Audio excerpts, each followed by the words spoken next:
Our MLB analyst, Danny Graves, joins us now to shed some light on a weird situation.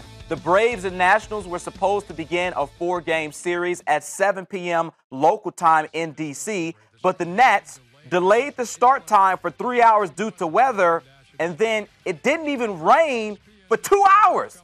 Danny, have you ever heard of anything like this? You know, I actually have, CT. This is not out of the ordinary. I don't think it's as uncommon as people think, or as it sounds like it is. You know, anytime there's bad weather in the horizon, I think the grounds crew are overly cautious, and I'm glad that they are, but they're cautious in the fact that we don't want to start a game and then, you know, possibly have the rain come sooner than we think, and then next thing you know, both teams lose their starting pitchers because they have to sit through a rain delay. So I think they're trying to be cautious. And yeah, it was a long time. It was 3 hours. I know a lot of fans were disappointed by it. Even some players from both sides were disappointed by it. But guess what? I'm not a weatherman. They're not weathermen. There's really nothing that they can do about it. You know, at the bottom line is the umpires and the Nationals grounds crew are in charge of when the game starts. So to me, it's better to be safe than sorry. You don't want to burn all these pitchers in the fear of having multiple rain delays. But, Danny, you don't have to be a weatherman. You don't have to be a certified meteorologist. Don't they have some access to a computer? Can't somebody check out a phone? It's 2017. They can't look at Doppler radar and see where the rain is and when it's coming. I mean, we got technology for this, right, Danny? Can't they call the local news, the local weather guy, and he tell them what's going on?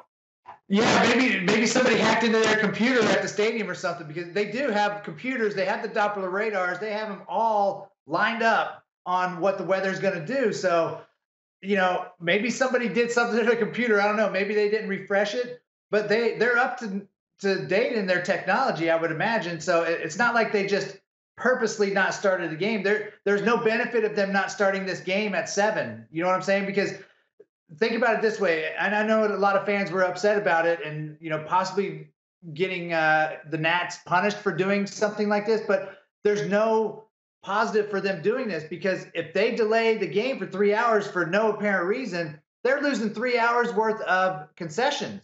You know, people leave. That not everybody stays at the game, so they're losing money by having rain delays if they're trying to do it on purpose. You know what I'm saying? So that's why I don't think this is anything out of the ordinary. This is something that the Nats grounds crew saw, they thought was coming through the radar. So unfortunately, Mother Nature, they can't control it. Even if a computer says it's coming and Mother Nature decides it's not coming, what can you do?